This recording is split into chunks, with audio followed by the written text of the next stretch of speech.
श्रीमती मोनिका जी जाखड़,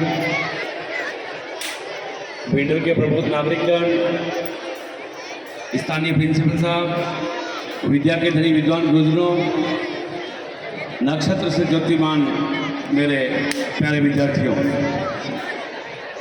आज पूरा देश स्वतंत्रता दिवस मना रहा है और ये दिवस अगर हम कल्पना करें जिस प्रकार का हमने अभी जिस गुलामी की बेड़ियों में जकड़ी हुई भारत माता को देखा है और गुलामी की बेड़ियों में जिस प्रकार से हमारा जीवन रहा, आज़ादी का महत्व वही समझ सकता है जिसने गुलामी को समझा है, जिसने गुलामी को देखी है। और आज़ादी का महत्व अगर जानना है तो हमें जाना होगा इतिहास के उस कालखंड में 200 साल पहले जिस प्रकार से अंग्रेजी हुकूमत ने हमारे ऊपर जुल्म किए और उस जुल्म से बाहर निकलने के लिए जिस प्रकार से हमारे स्वतंत्रता सेनानियों ने ये आज़ादी को पाने के लिए अपने प्राणों की आहुति दी, इसी दिन के महत्व को याद रखने के लिए, हमारे हृदय में संजोने के लिए कि जिन शहीदों ने कुर्बानी दी है उन कुर्बानी को याद रखें और आज़ादी को हमने कितनी मुश्किल से पाया है, इस मुश्किल से आज़ादी को पाने के पश्चात आज़ादी की निहितार्थ मूल्यों को हमें समझना पड़ेगा। आज़ादी के वक्त जब हमारे देश के स्वतंत्रता सेनानी, छोटे छोटे बालक, नवयुवक जिनकी उम्र महज 17-18 साल थी, हंसते हंसते खुदीराम बोस जैसे क्रांतिकारी फांसी के फंदे पर लटक गए, राम प्रसाद बिस्मिल और न जाने कितने ही ऐसे क्रांतिकारी जिन्होंने एक सपना देखा था कि मेरे बाद मेरा देश हिंदुस्तान आजाद होगा, आने वाली पीढ़ियां गुलामी की जंजीरों से आजाद होगी, स्वतंत्रता के अंदर रहेगी, स्वतंत्र लोकतंत्र आएगा, प्रत्येक व्यक्ति को बोलने का अवसर मिलेगा और प्रत्येक व्यक्ति को अपनी जो गरिमामय जीवन जीने का मौका मिलेगा। ये जो हम त्योहार मनाते हैं, आज से 100 साल पहले क्रांतिकारी ने अपनी एक बुक में लिखा था कि मैं मरने जा रहा हूँ, मुझे पता है मैं देश के लिए शहादत देना जा रहा हूँ, मैं मर जाऊंगा लेकिन आने वाली पीढ़ियां मुझे याद रखेगी। उसने अपनी डायरी में लिखा था कि वतन की आबरू पे देखे पास कौन होता है, वतन की आबरू पे देखे पास कौन होता है, सुना है आज वक्तों में इम्तिहान होगा।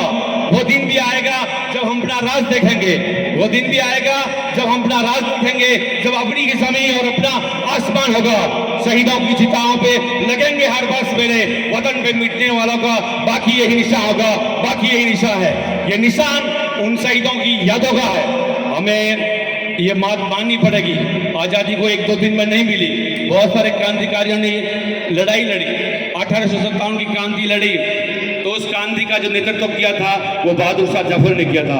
हमारा देश वीरताओं का देश है, यहाँ पर सभी धर्मों के संप्रदायों को लोगों को जीवन जीने का हक मिला है। बहादुर शाह जफर को जब अंग्रेजों ने उनके पूरे 1857 की क्रांति को कुचल दिया, रंगून की जेल में जब लेके गए और बहादुर शाह को वहां बैठाया गया ब्रह्मा के अंदर और उनसे एक सवाल किया कि जल जले में दम नहीं खैर मांगो जान की, जल जले में दम नहीं खैर मानो जान की, ये जफर शमशीर हो चुकी हिंदुस्तान की।